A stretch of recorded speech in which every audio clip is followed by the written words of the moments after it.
സലാമുണ്ടിട്ടാ പ്രിയപ്പെട്ടവരെ, സലാമുണ്ടിട്ടാ. എൻ്റെ പൊന്നാര ചങ്ങാതി, പൊന്നാര സഖാവി, എന്തെങ്കിലും ഒന്നും ഉണ്ട്. നിങ്ങൾ എന്തെങ്കിലും നിങ്ങളുടെ ബായിൽ പഴം തള്ളിയിട്ടുണ്ടാ? എന്തെങ്കിലും ഒരു അക്ഷരം ഒന്നും മുണ്ടാൻ പാടില്ലാണ്ട് നിങ്ങൾക്ക് എന്താ പറ്റിയേക്കണേ? ഈ ക്രിക്കറ്റ് ഊത്തിയാലോ അല്ലെങ്കിൽ മോത്തിട്ട് ഊത്തിയാലോ ഒന്നും മുണ്ടൂല എന്നും പറഞ്ഞ് ഇവിടെ വന്നിരുന്ന് കഴിച്ചിട്ട് പിന്നെ ഇങ്ങോട്ട് പറഞ്ഞെന്തിനാ? എന്ത് കാര്യത്തിന് ഇവിടെ വന്നിരിക്കണത്? മുണ്ടാട്ടം മുട്ടി ഇവിടെ വന്നിരിക്കുന്ന വല്ല കാര്യമുണ്ടാ? എന്റെ വാക്കല്ലാട്ടാ. നിയമസഭയിൽ കഴിഞ്ഞ ദിവസം നമ്മൾ കേട്ടതാണ്. അതായത് പഴയ മുഖ്യമന്ത്രി ഉണ്ടല്ല, ഇന്ദ്രനെയും ചന്ദ്രനെയും എനിക്ക് പേടിയില്ല, ഊരിപ്പിടിച്ച ബാളിന്റെ ഇടയ്ക്കിടി ഞാൻ അങ്ങോട്ടും ഇങ്ങോട്ടും ഓടിയിട്ടെന്ന് പറഞ്ഞ ഒരാളുണ്ടല്ല, നമ്മുടെ മുഖ്യമന്ത്രി ആയിരുന്ന പിണറായി വിജയൻ ഇപ്പൊ പ്രതിപക്ഷ നേതാവ് നനഞ്ഞ കോഴിയുടെ പോലെ അവിടെ പോയിരിക്കണമെന്ന് ജി സുധാകരൻ തന്നെ പറഞ്ഞില്ല. അത് ഇരിക്കുന്ന കാണുമ്പോൾ നമുക്ക് സങ്കടം വരാണ്. പഴയ സഖാവ് വീണിതല്ലോ കിടക്കുന്നു ധരണിയിൽ ശോണിതവും അടഞ്ഞ അയ്യയ്യോ എന്നൊക്കെ പറഞ്ഞ് കുഞ്ചൻ നമ്പ്യാർ ഒരു കവിത ഉണ്ടല്ലോ, മറന്നുപോയി. അപ്പൊ അങ്ങനത്തെ ഒരു അവസ്ഥയിലേക്ക് പുള്ളി നനഞ്ഞ കോഴിയുടെ പോലെ തന്നെ അവിടെ തന്നെ വന്നിരിക്കുകയാണ്. ഈ ബി ഡി സതീശൻ എന്ന് പറഞ്ഞിട്ടുണ്ടെങ്കിൽ നിയമസഭയിൽ 10-25 കൊല്ലമായിട്ട് എല്ലായിടവും പയറ്റി തെളിഞ്ഞു വന്നിരിക്കുന്ന ഒരാളല്ല. ആ പുള്ളിക്കാരൻ രാത്രി ഉറക്കമൊന്നുമില്ല. ആ പുള്ളിക്കാരൻ മുഖ്യമന്ത്രി ആയതിനു ശേഷം പണ്ട് ഇപ്പോഴത്തെ ഈ പ്രതിപക്ഷ നേതാവ് ഈ നനഞ്ഞ കോഴിയുടെ പോലെ ഇരിക്കുന്ന ആള് പണ്ട് നിയമസഭയിൽ നടത്തിയ എല്ലാ കാര്യങ്ങളും പുള്ളി എടുപ്പിച്ച് ആ ഫയലൊക്കെ എടുപ്പിച്ച് നേരം വിളിക്കുന്നവരിന്ന് പഠിച്ചിട്ടാണ് ബി ഡി സതീശൻ സഭയിലേക്ക് വരുന്നത്. കാരണം ഈ പുള്ളിക്കാരൻ വന്ന് അവിടെ നിന്ന് നനഞ്ഞ കോഴിയുടെ കൊക്കരക്കോ എന്ന് എന്തെങ്കിലും ഒന്ന് മിണ്ടാണെന്നുണ്ടെങ്കിൽ എടുക്കുമ്പോൾ ഒന്ന് തൊടുക്കുമ്പോൾ 10, കൊള്ളുമ്പോൾ 1 കോടി എന്ന് പറഞ്ഞ പോലെ ഇങ്ങനെ ബാണം വിടുന്നത്. ഈ ബാണം മുഴുവൻ വന്ന് കൊള്ളണത് ഈ 10-35 പേര് തലയിലല്ലേ. 35 പേര് LDF തോറ്റു തുന്നമ്പാടി എല്ലാം പോയില്ല. ബാക്കിയുള്ളത് 10-35 അവിടെ ഇവിടെ കേട്ട് വന്ന് ചില്ലിച്ചിറി അവിടെ ഇരിക്കണ്ടില്ല, കല്ലിലടിച്ച പൂക്കൽ പോലെ ചെന്നിച്ചിത്രി പോയല്ല. CPM ഈ 2024 നിയമസഭയിൽ ബാക്കിയുള്ളത് 5-8 എണ്ണം അവിടുന്ന് ഇവിടുന്നൊക്കെ പെറുക്കി കൂട്ടി 10-25 പേര് 10-35 പേര് അവിടെ ഇവിടെയൊക്കെ വന്നിരിക്കുന്നുണ്ട്. അവര് തന്നെ തമ്മിൽ ചേർച്ചില്ല. ഇപ്പൊ നിയമസഭ ഉപകക്ഷി നേതൃസ്ഥാനം CPIക്ക് വേണമെന്ന് പറഞ്ഞിട്ട് പിണറായി വിജയൻ അന്ന് മുതൽ മുണ്ടിട്ടില്ല. മുണ്ടാമൃത് കൊടുത്തിരിക്കുകയാണ്. ബായ തുറക്കണില്ല പുള്ളി. CPI എന്ന് കണ്ടു കഴിഞ്ഞാൽ പുള്ളി ആ വഴി മാറിപ്പോവാണ്. അപ്പൊ നിയമസഭയിൽ അവരും ഇരിക്കേണ്ട, അവരോടും മിണ്ടണില്ല. പിന്നലെ സതീശൻ ഈ എന്ത് പറഞ്ഞാലും ബി ഡി സതീശൻ മുഖ്യമന്ത്രി എന്തെങ്കിലും ഒരു പ്രമേയം അവതരിപ്പിച്ചു കഴിഞ്ഞാൽ അതിന് പ്രതിപക്ഷത്തിൻ്റെതായ എന്തെങ്കിലും ഒരു വാക്കൊന്ന് പറയണ്ടേ? എന്തെങ്കിലും ഒന്നും ഉണ്ടണ്ടേ? വെറുതെ അലക്കി തേച്ച് വെള്ളമിട്ട് അവിടെ വന്നിരുന്ന് തലയും കുനിഞ്ഞ് ഈ നനഞ്ഞ കോഴിയുടെ പോലെ ഇരുന്നുകൊണ്ട് വല്ല കാര്യമുണ്ടോ? വെള്ളവും കുടിച്ചിട്ടുണ്ട്. ആരെങ്കിലും എന്തെങ്കിലും പറഞ്ഞാൽ 2 അടങ്ങി വെള്ളം മേടിച്ചിട്ട് പാറ്റാൻ പാടിൻ്റെ അടുത്ത് 2 അടങ്ങി വെള്ളം മേടിച്ച് അവിടെ കുടിക്കും, അവിടെ ഇരിക്കും. വെള്ളം കുടിക്കുന്നത് നല്ലതാണ്, ഈ കാലാവസ്ഥയിൽ നല്ലതാണ്, കിഡ്നിക്കൊക്കെ നല്ലതാണ്, പ്രായോഗവും ഇനിയായിട്ടുണ്ടല്ല. പക്ഷെ അതല്ല പ്രശ്നം. ഈ നിയമസഭയിലേക്ക് ആളുകൾ തെരഞ്ഞെടുത്ത് വിട്ടേക്കണ എന്തിനാ?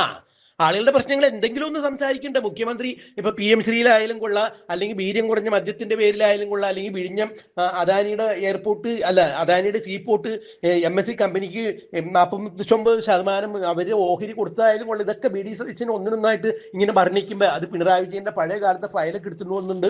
ഒന്നും അങ്ങോട്ട് മിണ്ടാൻ പറ്റാത്ത മട്ടിൽ ഇങ്ങനെ കാര്യങ്ങൾ പുള്ളിക്കാരന് ഈ ബി ഡി സതീശനെ അവതരിപ്പിച്ചുകൊണ്ടിരിക്കുക. ഈ പുള്ളി മുണ്ടൂല്ലാന്ന്. മൂത്തിട്ട് കുത്തിയാലും മുണ്ടല്ല. ബാക്കിയുള്ള LDF നേതാക്കന്മാർക്കൊക്കെ തൊലി ഉരിഞ്ഞു പോകണമെന്ന് തോന്നാല്ലേ? ഇവര് കോൺഗ്രസിന്റെ MLA മാര് UDFന്റെ MLA മാര് ഡെസ്കിലടിച്ച് എന്താണ് ശങ്കരമാരാരുള്ള താളം പിടിച്ചുകൊണ്ടിരിക്കുകയാണ്. VD സതീശന് ഓരോന്ന് പറയുമ്പോ തക്കട തിരികട താളം പിടിക്കുകയാണ്. ഈ താളം കേൾക്കുമ്പോൾ ഇവരുടെ നെഞ്ചത്തിട്ടിരിക്കുന്ന പോലെ ഇവർക്ക് തോന്നുന്നത്. ആ ഈ 35 പേരുടെ നെഞ്ചത്തിട്ടടിക്കുന്ന പോലെയാണ് ഇവർക്ക് മറ്റൊരു ഡെസ്ക് മീറ്റ് അടിക്കുമ്പോൾ ഇവർക്ക് തോന്നുന്നത്. ഈ പുള്ളിക്കാരന് ഈ ബാലഗോപാലിനൊക്കെ തോന്നുന്നത്, ബാലഗോപാൽ അറിയാല്ലേ, നമ്മുടെ പഴയ ധനകാര്യമന്ത്രി, പുള്ളിയുടെ ഒക്കെ തോല് ഉരിഞ്ഞു പോകാണ്. നിയമസഭയിൽ തുണിയില്ലാത്ത പോലെയാണ് അവിടെ വന്നിരിക്കുന്നത്.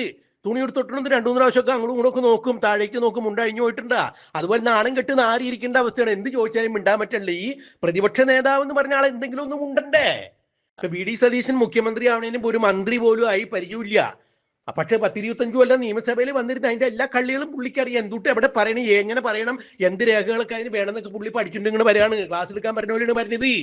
ഈ പിണറായി വിജയനായിട്ട് പഠിക്കാണ്ട് പിള്ളേർ സ്കൂളിലേക്കല്ലോ ഇല്ല ചോദിക്കുമ്പോൾ കേട്ടായി തരുമ്പോൾ അക്ഷരം പോലും അറിയാൻ പാടില്ലാണ്ട് ഇങ്ങനെ മിണ്ടാട്ടം മുട്ടിക്കണ പോലെ ആ പുള്ളിക്കാരൻ അങ്ങനെ അവിടെ നിൽക്കാണ്. കാര്യം രണ്ടു വട്ടം മുഖ്യമന്ത്രിയായിട്ടെന്ന് പറഞ്ഞിട്ട് കാര്യമുണ്ട്. സെക്രട്ടറിമാരെല്ലാം ഓരോ കുറിപ്പ് കൊടുക്കും. അപ്പൊ എന്തെങ്കിലും ഒന്നും മുണ്ടും അവിടെ തന്നെ ഇരിക്കും. അല്ലെങ്കിൽ അത് എന്നോട് വേണ്ട, ആ കളി ഇവിടെ വേണ്ട എന്നൊക്കെ പറഞ്ഞ് വരട്ടി അങ്ങനെ ഇരിക്കും. അതൊന്നും ഇനി നടക്കൂല, സതീശിന്റെ അടുത്ത് നടക്കൂല. അങ്ങനെ ശരണകേടായപ്പോ ബാലഗോപാൽ പറഞ്ഞു, നിങ്ങൾ എന്തെങ്കിലും മിണ്ടാണ്ടിരിക്കണ, ബായിൽ പഴന്തള്ളി പോലെ എന്തെങ്കിലും ഒന്നും മുണ്ട് മനുഷ്യ. നിങ്ങൾ മുണ്ടാട്ടം മുട്ടി ഇങ്ങനെ ഇരുന്ന് കഴിഞ്ഞാൽ നമുക്ക് ഈ എന്ത് ചെയ്യാൻ പറ്റും? കണ്ണിന്ന് ഉണ്ടാക്കാൻ ചാടുന്ന പോലെ 2 അടങ്ങി വെള്ളവും മേടിച്ചു കുടിച്ച് നിങ്ങൾ ഇങ്ങനെ മിണ്ടാണ്ടിരിക്കില്ല. എന്തെങ്കിലും ഉണ്ട്. ബാലഗോപാൽ ഇങ്ങനെ പറഞ്ഞപ്പോ തിരുവഞ്ചൂർ രാധാകൃഷ്ണൻ അടക്കം വലിയ വിഷമം തോന്നിയിട്ടാ. തിരുവഞ്ചൂര് കാര്യം സ്പീക്കറാണെങ്കിലും എന്താണ് പ്രതിപക്ഷ നേതാവിന് ഇങ്ങനെ ഒരാളിങ്ങനെ പറഞ്ഞു കേട്ടപ്പോ അത് അവരുടെ കക്ഷി തന്നെ ഒരാളിങ്ങനെ പറഞ്ഞപ്പോ തിരുവഞ്ചൂര് അത് തുറന്നടിച്ച്. അങ്ങനെ പറഞ്ഞത് ശരിയായില്ല. പുള്ളി മുതിർന്ന നേതാവല്ലേ, 2 തവണ കേരളം ഭരിച്ചിട്ടുള്ള മുഖ്യമന്ത്രിയല്ലേ. അപ്പൊ ഒരു കാരണം വെച്ചാലും ആ മുഖ്യമന്ത്രി എനിക്ക് അങ്ങനെ ബലം പ്രയോഗിച്ച് സംസാരിക്കാൻ വേണ്ടി ശ്രമിക്കരുത്, സമ്മർദ്ദം ഉണ്ടാക്കരുത്. ഈ പ്രായം കൂടുന്തോറും മനുഷ്യർക്ക് പക്വത കൂടും. ഈ പക്വത കൂടുമ്പോൾ ചിലപ്പോൾ പലതും കേട്ടാൽ മുണ്ടാണ്ട് അവിടെ കുത്തിയിരിക്കും. അത് തന്നെയാണ് പിണറായി വിജയൻ ചെയ്ത്. ഇത് തന്നെയാണ് ബാലഗോപാലും പറഞ്ഞ പക്വത കൂടി ഒരക്ഷരം തിരിച്ച് എന്തെങ്കിലും പറയണ്ടേ?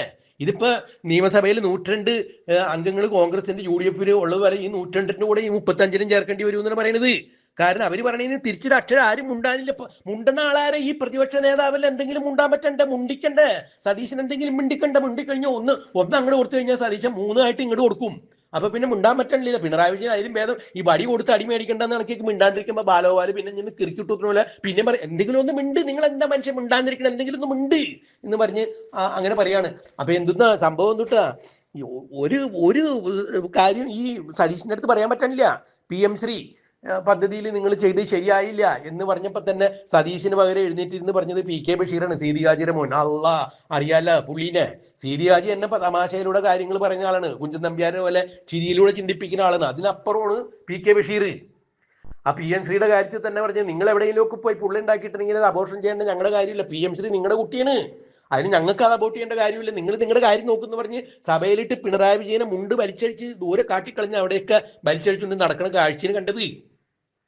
അത് കഴിഞ്ഞപ്പോഴാണ് പിന്നെ ഈ തുറമുഖത്തിന്റെ കാര്യം എടുത്തിട്ട് വന്നത്, വീര്യം കുറഞ്ഞ മദ്യത്തിന്റെ കാര്യം എടുത്തിട്ട് വന്നു. BD സതീശൻ കണക്കുകൾ സത്യം ബക്കാടി എന്ന് പറഞ്ഞ കർണാടകയിലെ കമ്പനിയായിട്ട് ആദ്യം കേരളത്തിൽ നിന്ന് പോയി ബക്കാടി എന്ന കമ്പനി കർണാടകത്തിൽ എവിടെയെന്ന് കണ്ടുപിടിച്ച് ആളുകളുടെ അതിന്റെ മേധാവികളൊക്കെ കണ്ടുപിടിച്ച് ഇവിടെ കേരളത്തിൽ വീര്യം കുറഞ്ഞ ബക്കാടി വിളമ്പാനായിട്ട് കരാറുണ്ടാക്കി ഒപ്പിടാൻ പോയത് ആരാ? MV ഗോവിന്ദൻ, പിണറായി വിജയന്റെ പിണറായി വിജയൻ സർക്കാരിന്റെ മന്ത്രിസഭയിൽ എക്സൈസ് വകുപ്പ് മന്ത്രിയായിരുന്ന. ഇപ്പൊ വർത്താനം പറഞ്ഞ മനുഷ്യർക്ക് വായിൽ കൊള്ളാത്ത വർത്താനമൊക്കെ പറഞ്ഞ് മനുഷ്യർക്ക് പിടിയിട്ടാത്ത രീതിയിൽ സംസാരിക്കണ കാർത്തികാചാര്യൻ MV ഗോവിന്ദൻ, ആ പുള്ളിക്കാരന് പോയി ഒപ്പിട്ട് ഇതൊക്കെ BD സതീശൻ പഴയ രേഖകളൊക്കെ വിളിച്ചു വരുത്തി ചീഫ് സെക്രട്ടറിയെ കൊണ്ടൊക്കെ പഴയ ഫയലുകളൊക്കെ പൊക്കിച്ചു കൊണ്ടുവന്ന് അതിൽ നിന്ന് കുറിപ്പൊക്കെ എടുത്തിട്ട് കുറുക്കി കൊള്ളണ പോലെ ഓലപ്പടക്കം പൊട്ടിക്കുമ്പോൾ തൃശ്ശൂർ കുഴിയമിട്ട് പൊട്ടണ സതീശന് ഇവിടുന്ന് പൊട്ടിക്കും. അതോടുകൂടി പിണറായിയുടെ ചങ്ക് അല്ലെങ്കിൽ അവിടെ വീണ്ടും ഇരിക്കും. അപ്പൊ ഇന്ന് നിയമസഭ കഴിയുന്നവരെ മുണ്ടാണ്ടിരുന്ന വെള്ളം കുടിച്ച് എഴുന്നേറ്റ് പോകാന്ന് വെച്ചാൽ ഈ ബാലോവൽ സമ്മതിക്കണ്ടേ? ബാലോവൽ പറയാൻ എന്തെങ്കിലും മിണ്ട് മനുഷ്യൻ, നിങ്ങൾ എന്തെങ്കിലും മിണ്ട്, ഇങ്ങനെ വായിൽ പഴയം തള്ളിയിൽ ഇരുന്നിട്ട് ഞങ്ങൾക്ക് നാണക്കെട്ട് മുണ്ട് എന്ന് പറഞ്ഞ് മുണ്ടെന്ന് പറഞ്ഞപ്പോൾ മുണ്ടഴിഞ്ഞ പോലെയാണ് പുള്ളിക്കാരൻ അവിടെ ഇരിക്കുന്നത്. ഉടുമുണ്ടില്ലാത്ത രീതിയാണ് ഇരിക്കുന്നത്. അപ്പൊ ഈ തിരുവഞ്ചൂരും കേട്ടപ്പോ സങ്കടം വന്നിട്ടാ. അപ്പൊ അങ്ങനെയൊന്നും പറയാൻ പാടില്ല. പ്രായം കൊണ്ട് ആളുകൾക്ക് പക്വത വരുമ്പോ അവര് മിണ്ടാതിരിക്കുന്നത് അവർ അപശ്യതയായിട്ട് കണക്കാക്കരുത്. അത് അപശ്യതയായിട്ട് കണക്കെടുക്കരുത് എന്ന് പറഞ്ഞു കഴിഞ്ഞാൽ അങ്ങനെ ശരിയാവണത്. സുധാകരൻ തന്നെ പറഞ്ഞാൽ നനഞ്ഞ കോഴിയുടെ പോലെ പപ്പും പൂടെയൊക്കെ നനഞ്ഞ് അവിടെ വന്നിരിക്കുകയാണ്. ഒന്ന് കുടഞ്ഞ വെള്ളം പോലും കുടഞ്ഞ് തെറിപ്പിക്കാൻ പോലും ആവതില്ലാണ്ട് നനഞ്ഞ കോഴിയുടെ പോലെ പിണറായി വിജയൻ അവിടെ വന്നിരിക്കുമ്പോ സതീശന് ഈ ഇടിപെട്ട് പോലെ കുറെ കാര്യങ്ങൾ ഇങ്ങനെ ഒന്നിന് പുറകെ ഒന്നായിട്ട് ശരമാരി പോലെ ഇങ്ങനെ വിട്ട് കഴിഞ്ഞിട്ടുണ്ടെങ്കിൽ പിണറായിക്ക് വല്ലതും മുണ്ടാൻ പറ്റുമോ? ഒന്നും മുണ്ടാൻ പറ്റൂല. മിണ്ടാണ്ടിരുന്ന ബാലഗോപാലൻ സമ്മതിക്കുവോ? അതും പറ്റണില്ല. എന്നിട്ട് പിന്നെ എന്തുട്ടാ അതിന് ചെയ്യാൻ പറ്റിയത്? പ്രതിപക്ഷം ബാക്കൗട്ട് എടുത്ത് ഇറങ്ങി പോകാം. അതും പുള്ളിക്ക് ഇടാപിടിന്നൊക്കെ ഇറങ്ങി പോകാൻ പറ്റുമോ? വെച്ചൊക്കെയാണ് പുള്ളി പോണത്. പ്രായമായില്ലേ മണി? എന്നാ പിന്നെ വീട്ടിൽ കുത്തിയിരുന്നാ പോരെ എന്നുള്ളത് ബാലഗോപാല പറയണത്. നിങ്ങൾക്ക് പ്രായമായിന്ന് നിങ്ങൾക്കറിയാം, മിണ്ടാനും പാടില്ല, ചെവിയും കേട്ടൂടെ, കണ്ണും കാണാൻ പാടില്ല, വർത്താനം പറയാനും പറ്റണില്ല. എന്നാ പിന്നെ നിങ്ങൾ വീട്ടിൽ കുത്തിയിരിക്കേണ്ടതായിരുന്നില്ലേ? വെറുതെ ഇടതുപക്ഷത്തിന് ഇങ്ങനെ നാണം കെട്ട് നാറ്റിക്കുന്ന രീതിയിൽ തോപ്പിക്കേണ്ട ആവശ്യം ഉണ്ടായിരുന്നു എന്നാണ് ബാലഗോപാലൻ ആ നിയമസഭയിൽ വെച്ച് പിണറായി വിജയന്റെ കൊരട്ടി തുറന്നുകൊണ്ട് കൊടുക്കണവരാണ് ചോദിച്ചത്. മിണ്ട് നിങ്ങൾ മിണ്ട്, വായിൽ ഉണ്ടാക്കാൻ തള്ളിയിരിക്കണ പോലെ കണ്ണും തള്ളിയിരിക്കല്ലേ എന്നാണ് ബാലഗോപാലൻ പറഞ്ഞത്. അതായത് LDF അല്ലാതെ മറ്റാരുണ്ടെന്നൊക്കെ പറഞ്ഞ് വലിയ ബോർഡ് കാസർഗോഡ് മുതൽ കന്യാകുമാരി വരെ ബോർഡൊക്കെ വെച്ച് ഇപ്പൊ 3.0 ഇപ്പൊ അങ്ങോട്ട് കാണിച്ചു തരാൻ ഭരിക്കും എന്നൊക്കെ പറഞ്ഞിട്ട് എന്ത് പറ്റി? 8 നിലയിൽ പൊട്ടി എന്ന് പറഞ്ഞാൽ 8 മാനനഷ്ടത്തിന് കൊണ്ടേ കേസ് കൊടുക്കും ഇല്ലേ? 8 മാനനഷ്ടത്തിന് കൊണ്ട് കേസ് കൊടുക്കും. 86 നിലയിലാണ് പൊട്ടിയത് ഇല്ലേ? 35 എണ്ണം മരുന്നിന് അവിടെ ഇവിടേക്ക് ഇരിക്കാൻ 102 മുമ്പിൽ വന്ന് ഈ 32 കണ്ണും തള്ളിയിരുന്നുകൊണ്ട് വല്ല കാര്യമുണ്ട്? അത് പിണറായി വിജയൻ അറിയാം, അതിന് മുണ്ടാണ്ടിരുന്നത്. അപ്പൊ മുണ്ടാണ്ടിരിക്കാൻ ഈ പുള്ളിക്കാരെ സംബന്ധിക്കല്ല. മുണ്ട് എന്നാണ് പറയുന്നത്. മുണ്ടഴിഞ്ഞു പോയെന്ന് മറ്റേ ഇന്നസെന്റിന്റെ സിനിമയിൽ താമുണ്ട് എനിക്കൊരു പരിചയമില്ല എന്ന് പറഞ്ഞു. അതല്ല, മുണ്ട് എന്ന് പറഞ്ഞപ്പോ മുണ്ടഴിഞ്ഞു പോയേക്കാണ്. പിണറായി വിജയൻ ഏതാണ്ട് മുണ്ടഴിഞ്ഞു പോയാണ് സഭയിലിരിക്കുന്നത്. അപ്പോഴാണ് ബാലഗോപാൽ ക്രിക്കറ്റ് മുണ്ട് വായിൽ പഴം തള്ളിയിരിക്കുകയാണ്, എന്തെങ്കിലും മുണ്ട്, ഞങ്ങൾക്ക് നാണക്കേട്ടാണെന്നാണ് പറയുന്നത്. അപ്പൊ ഒന്ന് ആലോചിച്ച് നോക്കിയേ, ഈ വക പുകിലിനൊക്കെ പോകേണ്ട വല്ല കാര്യം ഉണ്ടായിരുന്നു? അടങ്ങി ഒതുങ്ങി വീട്ടില് ഉള്ള കഞ്ഞിയും വെള്ളമൊക്കെ കുടിച്ച് പുള്ളങ്ങളെയൊക്കെ നോക്കി അവിടെ ഇരിക്കേണ്ട പ്രായമാണ്. ഓരോ പ്രായത്തിൽ ഓരോ മനുഷ്യനും ഓരോന്ന് പറഞ്ഞിട്ടുണ്ട്. അപ്പൊ പറ്റാത്ത പണിക്ക് പോയി കഴിഞ്ഞ് ഇങ്ങനെ പലതും കേൾക്കേണ്ടി വരും. ഇപ്പൊ ബാലഗോപാലൻ തന്നെ നിയമസഭയിലിട്ട് താടി തല തല്ലി പൊടിക്കുന്ന രീതിയിൽ വർത്താനം പറഞ്ഞില്ലേ? തുണി അഴിച്ച് കാട്ടിക്കളയുന്ന പോലെയല്ലേ വർത്താനം പറഞ്ഞത്? എന്തിനു നിങ്ങൾ ഈ പണിക്ക് വന്നത്? എന്തിനു നിങ്ങൾ പ്രതിപക്ഷ നേതാവായത്? നിങ്ങളെ കൊണ്ടൊരു കിഴങ്ങിനും പറ്റൂല. അപ്പൊ നിങ്ങൾ വീട്ടിൽ കുത്തിയിരിക്കണായിരുന്നു. ഇവിടെ വന്നിരുന്നിട്ട് ചെവിടെ കേൾക്കാൻ പാടില്ലാത്ത രീതിയിൽ അവർ ചോദിക്കണേയും കേൾക്കാൻ പാടില്ല, ചോദിക്കണേന് മറുപടിയും പറയൂല എന്നൊക്കെ പറഞ്ഞ് ഞങ്ങൾക്കും കൂടി നാണക്കേടുന്നു, ഇടതുപക്ഷത്തിന് നാണക്കേടുന്നു, CPM നാണക്കേടുന്നു, വീട്ടിൽ പോയിരിക്കും മനുഷ്യ എന്നാണ് പറഞ്ഞത്. അപ്പൊ എന്തായാലും തിരുവഞ്ചൂർ രാധാകൃഷ്ണൻ മാത്രമല്ല ഇടപെട്ട്. ഇനിയിപ്പോ എന്താ ഈ ഇതിന്റെ പേരിൽ നടക്കാൻ പോണ പുകില്? ബാലഗോപാലിനെ പുറത്താക്കുക, അതിന് സ്വയം ഈ പ്രതിപക്ഷ നേതാവിനെ CPM പുറത്താക്കുക എന്നൊക്കെ നമുക്ക് കണ്ടറിയാം. അപ്പൊ ഇങ്ങനെ ഇനി എന്തെങ്കിലും ഉണ്ടപ്പോ വരാട്ടാ. അങ്ങനെ ആയിക്കോട്ടെ. സലാം.